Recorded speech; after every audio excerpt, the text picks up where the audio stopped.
Hello বন্ধুরা, welcome back সুকুমারস kitchen. আজ বানাবো মেয়েদের পছন্দের ফুচকা। আওয়াজটা শুনে বুঝতেই পারছেন কতটা কুড়মুড়ে হয়েছে। প্রত্যেকটা টিপস ফলো করলে এই রকমই কিন্তু কুড়মুড়ে হবে এখানে ফুচকাটা।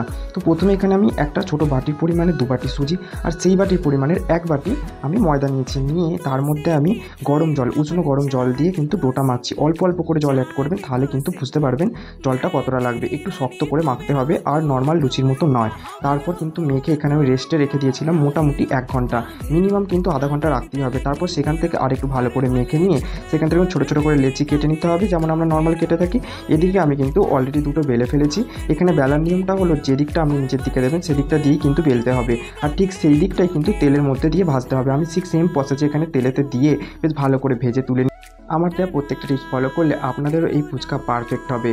আর যদি চান এখানে চাটনি বা জলের রেসিপি, তাহলে অবশ্যই কমেন্ট করতে ভুলবেন না। আর ভালো লাগলে লাইক, কমেন্ট, শেয়ার করতে ভুলবেন না কিন্তু।